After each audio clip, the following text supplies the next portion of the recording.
Mobile చేతిలో ఉన్న ప్రతి ఒక్కడు ఒక జర్నలిస్ట్ అయిపోయాడు ఇప్పుడు. అన్ఫార్చునేట్లీ ట్రూ జర్నలిజంకి అసలు అంటే విలువలు లేకుండా పోయాయి. ఇప్పుడు నేను వంగవీటి సినిమా చేస్తున్నప్పుడు దేవినేని మురళి పాత్ర చేశాను నేను. దేవినేని మురళి గారి గురించి బయట ఎక్కడ పెద్ద కంటెంట్ లేదు నాకు.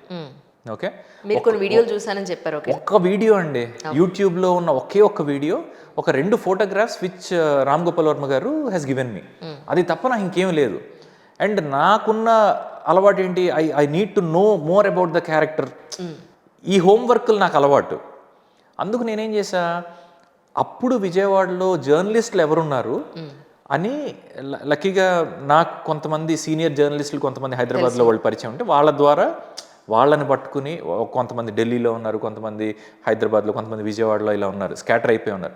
వాళ్ళందరితో మాట్లాడి నేను ఎంతో కొంత తెలుసుకున్నాను.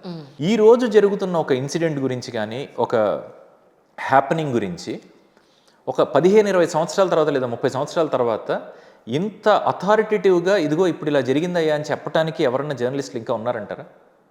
I doubt. ఎందుకంటే మనందరం కూడా జర్నలిజం కూడా కంటెంట్ క్రియేషన్లోకి వెళ్ళిపోయింది. అవును, అంటే నేను ఎంత కంటెంట్ జనరేట్ చేయాలి, ప్రతి ఒక్కడి గురించి, ప్రతి ఒక్క వ్యవహారం గురించి మనకి ఒపీనియన్స్ ఇవ్వటం అలవాటైపోయింది కూర్చుని. అవును, ఎవ్రీ అంటే మళ్ళీ నేను అంటే జర్నలిస్టులు ఏదో అంటున్నాను కాదు, ప్రతి ఒక్కరికి వాళ్ళ opinions on every topic that happens in day to day life. దాని గురించి ఒక 15 నిమిషాల వీడియో పెట్టడం, ఒకరెవరో కూర్చుని దీని గురించి మీ అభిప్రాయం ఏంటని అడుగుతారు. ఎదురుకుండా ఉండి చూసినట్టు, వాళ్ళ సిచ్యువేషన్ లో ఉన్నట్టు, ఆ రోజు ఇలా జరిగింది అలా జరిగింది అని చెప్పేస్తాడు ఆయన. అసలు ఊహలకి ఏంటి అంటే, సారీ టు సే, ఒకరి మొదటి వివాహం ఫెయిల్ అయిందో, డివోర్స్ అయిందో, ఇంకోటి అయిందో, దాని గురించి కనీసం 10-15 మంది సిరీస్ ఆఫ్ ఇంటర్వ్యూలు ఇస్తున్నారు. అసలు వ్యక్తి మాట్లాడలేదండి. ఆయన చాలా ఆయన హుందాతనం మెయింటైన్ చేస్తూ, లేదు నేను నోరిపి మాట్లాడితే అది ఊరికే ఇంకా ఎక్కువ రచ్చ జరుగుతుంది అని ఆయన కామ్గా ఉన్నారు. అసలు ఆయన వాళ్ళ పర్సనల్ విషయాలు అనవసరం మనకి. Exactly, there are n number of people. అంటే ఇది అవాయిడ్ చేస్తూ కూడా ఉండొచ్చు కదా అని అంటే, యూట్యూబ్ ఓపెన్ చేస్తే ఇదే వస్తుంది, సోషల్ మీడియా ఓపెన్ చేస్తే ఇదే వస్తుంది. పోనీ అలా అని వాటికి దూరంగా బతుకుదామా అంటే, అన్ఫార్చునేట్లీ ఉన్న ప్రొఫెషన్కి సమాజంతో దూరంగా అయిపోయి బతకలేము. అప్పటికి నేను సోషల్ మీడియాలో భయంకరంగా వీక్. ఓకే, అసలు ఇన్స్టాగ్రామ్లో నేను ఉన్నానన్న విషయం కూడా చాలామందికి తెలియదు. ఓకే, ఫేస్బుక్లో ఓన్లీ నేను అంటే గుర్తుపట్టగలిగే మనుషులు లేదా ఈ ప్రొఫెషన్లో ఉన్న వాళ్ళతో మాత్రమే కనెక్ట్ అయి ఉంటారు. అలాంటిది ఎక్కడ ఓపెన్ చేసినా ఇదే కంటెంట్ వస్తుంది. అంటే ఇప్పుడు కరెంట్ అఫైర్స్ గురించి మాట్లాడుకున్నా, రీసెంట్గా జరిగిన ఒక ఇష్యూలో యాజ్ యూ సెడ్, ఇప్పుడు ఒక మ్యారేజ్ గురించి ఎందుకు ఫెయిల్ అయిందని వాళ్ళు ఏదో వీడియోలు పెట్టేశారు, వీళ్ళు ఎవరెవరినో పిలిచేస్తారు, ఎవరిని పిలిచేసి కూర్చోపెట్టేసి అసలు ఏం జరిగిందని అంటారు. వీళ్ళు ఎలా రిలేటెడ్, వాళ్ళకి ఒకవేళ రిలేట్ అయినా కూడా వాళ్ళ పర్సనల్ ఇష్యూ, వాళ్ళ పెళ్ళి, వాళ్ళ డైవర్స్, వాళ్ళ ఫ్యామిలీ, సొసైటీతో ఏమీ సంబంధం లేదు. సఫర్ అయితే వాళ్ళ ఫ్యామిలీ సఫర్ అవ్వాలి, వాళ్ళు చూసుకోవాలి, వాళ్ళు మాట్లాడుకోవాల్సిన ఇష్యూని సొసైటీలోకి తీసుకొచ్చి మీడియాలోకి తీసుకొని డిస్కస్ చేయాల్సిన అవసరం ఏముంది? విచిత్రం ఏంటంటే, కొన్ని వీడియోస్ ఉంటాయి, ఇది వాళ్ళ వ్యక్తిగత వ్యవహారం, మనకు సంబంధం లేదు అన్న పాయింట్ కూడా 15 నిమిషాలు మాట్లాడతారు. అంటే కంటెంట్ కోసం. నిజం అండి, చాలా మంది అంటే అందరూ జీవితాల్లో దూరి మాట్లాడతారని కాదు కదా, మనకి సంబంధం లేదయా మనకి ఎందుకు అన్న పాయింట్ 15 నిమిషాలు మాట్లాడతారు. వెరీ సింపుల్, స్టార్టింగే ఒక్క ముక్కతో అసలు మనకేం సంబంధం, అప్పుడు వ్యూస్ రావు, డబ్బులు రావు కదా. Correct. But such a wonderful conversation today with you. అయిపోయిందా? ఓకే, యాక్చువల్లీ ఇంకా అవ్వలేదు. నా సంతోషాన్ని వెలుబుచ్చుతున్నాను, దీనికి కూడా మీరు ఇలా సతాయిస్తారా? లేదులేండి, మీరు నిజంగానే క్లోజ్ చేద్దాం, ర్యాపప్ చేద్దామని ప్రయత్నించారు. నేను ఇలా అనేసరికి వీడు ఇంకా మాట్లాడతాడేమో, ఇంకొంచెం జ్యూస్ పెట్టుదాం అనుకుని ఉంటారు మీరు. యాక్చువల్గా అయితే ఇంకా ఉంది, నాకు ఉంది, కానీ నేను మీ లంచ్ టైం ఎందుకు మధ్యలో బ్రేక్ తీసుకుని చెప్పాను ఏంటండి, నేను లంచ్ చేస్తాను ఈ టైం. కానీ చేయరా? మీ లంచ్ టైం ఎప్పుడు యాక్చువల్గా చెప్పాలంటే? అలాంటివి ఉండవండి, సీరియస్లీ ఎప్పుడు ఉంటే అప్పుడే. సూపర్ ఫ్లెక్సిబుల్ అంతే. ఒక ప్రోటీన్ బార్, ఒక 1.5 ప్రోటీన్ బార్ తినొచ్చా, సో అందుకు. So no breakfast? బ్రేక్ఫాస్ట్ ఎప్పుడో కట్ లేపేసా. Intermediate fasting kind of. I take two proper meals a day. అంటే 3 మీల్స్ చేసి తొయ్యాల్సినంత అవసరం లేదు మనకి, అన్ని కెలరీస్ బాడీకి అవసరం లేదు. ఇది చాలా మళ్ళీ అంటే యూట్యూబ్ నుంచి ఏమైనా నేర్చుకోవచ్చు అని అంటే ఇలాంటివి నేర్చుకోవచ్చు నాకు తెలిసి. ఇంటర్మీడియట్ ఫాస్టింగ్ చాలా వరకు పనికొస్తున్న విషయం అని అనుకుని, అలానే అందరికీ ఒకటే మార్గం అని కాకుండా నాకు సెట్ అవుతుందా లేదా అని చూసుకుని చేస్తున్నా. అండ్ నాకు భయంకరమైన స్వీట్ టూత్, నాకు తీపి కావాలి.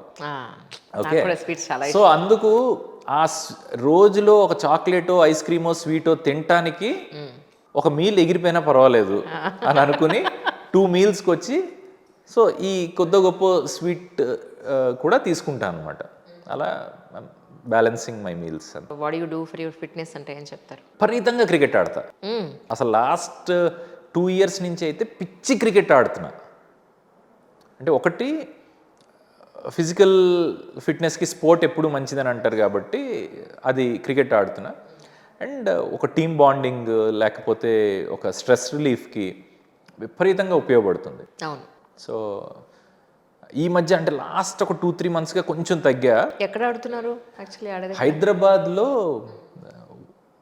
ఈజీగా 100+ గ్రౌండ్స్ ఉంటాయి. అవును, ఉన్నాయి. ఈ అజీజ్ నగర్ అటువైపు అంటే నాకు కొంచెం దగ్గరగా ఉండి అటువైపు ఎక్కువ అక్కడ ఆడతాం. అంటే టీం ఉండాలి కదా. చాలా టీమ్స్ ఉన్నాయి. ఒకటి మెన్ ఇన్ బ్లూ అని ఒక హైదరాబాద్లో లాస్ట్ 1 ఇయర్లో మ్యాక్సిమం నెంబర్ ఆఫ్ గేమ్స్ ఆడిన టీం నా హోమ్ టీం అనుకోవచ్చు. ఓకే ఓకే ఓకే, అది కాక ఈవినింగ్స్ ఎక్కువగా నేనుంటున్న కమ్యూనిటీ వాళ్ళు వీక్లీ వన్స్ గేమ్ ఆడతారు. అది ఒకటి మ్యాండేటరీగా ఆడుతున్నా ఈ మధ్య. అది కాక ఈ సెలబ్రిటీ క్రికెట్ లీగ్కి CCL ఉంది కదా, సో CCL టీమ్ తోటి ఎక్కువ ఆడుతున్నా. అంటే తమన్, అఖిల్, అశ్విన్. అదే అందుకే అడిగాను, తమన్ గారు ఎక్కువ. అమ్మో మామూలు కదా. అంటే ఆయనకి ఒక గంటన్నర వాళ్ళ మ్యూజిషియన్స్కి ఏమైనా వర్క్ అప్ చెప్పి, వాళ్ళ ఇంజనీర్కి వర్క్ అప్ చెప్పి ఒక గంటన్నర ఖాళీ ఉందంటే కూడా పాప ఆయన వచ్చేసి ఆడే మనిషి. అంటే ఎక్స్ట్రీమ్ లవ్ ఫర్ క్రికెట్. అంటే ఇండియాలో అంటే మనకి నేషనల్ గేమ్ హాకీ అయినా సరే క్రికెట్ మీద ఉన్న ప్రేమ పిచ్చి మామూలుగా ఉండవు. Okay, for majority of people. చిన్నప్పుడు ఆడలేని వాళ్ళు అరే ఇప్పుడు కొంచెం మనం ఆడగలుగుతున్నాం అని ఆడేవాళ్ళు చాలా మంది ఉంటారు. చిన్నప్పటి నుంచి ఆ ప్యాషన్ కంటిన్యూ చేస్తూ ఇప్పటికీ ఆడుతున్న వాళ్ళు చాలా మంది ఉంటారు. ఎక్కడ లేని యూనిటీ క్రికెట్లో మాత్రం బాగా కనిపిస్తుంది మీ అబ్బాయిలకే. మంచిదే కదండి. అట్లీస్ట్ అక్కడైనా కనబడుతుంది అంటారా? అబ్బాయిలకని మీరు మళ్ళీ అదేదో అంటే అమ్మాయిలు క్రికెట్ ఆడితే యూనిటీ ఉండదా? ఎక్కడ అమ్మాయిలు క్రికెట్ ని చూసేవాళ్ళు ఎవరు? అయ్యో, ఉన్నారు. మా ఫ్రెండ్ ఉండి మిథాలి. సారీ, మీరు ఫ్లాష్ బ్యాక్ లో ఉన్నట్టున్నారు. Things are changing for sure, of course. అరే విమెన్ క్రికెట్ లీగ్ జరిగితే మేమే కూర్చొని చూసాం ఇంట్లో. సీరియస్లీ? అయ్యో yes. So nice. Mithali Raj కున్న ఫ్యాన్స్ ఎంతమందికి మీకు తెలియదేమో, చెప్పండి మరి.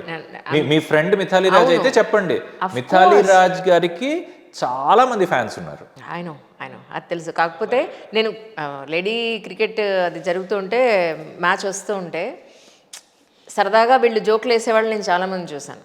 అందుకని అన్నాను అనమాట. అంతకుమించి జోకులు వేసేవాళ్ళు, కమెంట్ చేసేవాళ్ళు లేకుండా ప్రపంచం ఎప్పటికీ ఉండదండి. కానీ in spite of all those things happening మనకి విమెన్ క్రికెట్ అన్నది డెఫినెట్గా ఆన్ ద రైజ్ ఉంది. ఓకే, IPL లాగా విమెన్ ప్రీమియర్ లీగ్ జరిగి దాన్ని విపరీతమైన వ్యూవర్షిప్ ఉండి డెఫినెట్గా చాలా మంచి ప్రాస్పెక్ట్స్ ఉన్నాయి. అండ్ క్రికెట్ కోచింగ్కి పంపిస్తున్న పేరెంట్స్ అంటే వాళ్ళ అమ్మాయిల్ని క్రికెట్ కోచింగ్కి పంపిస్తున్న పేరెంట్స్ చాలామందిని నేను చూస్తూ ఉన్నా. ఓకే,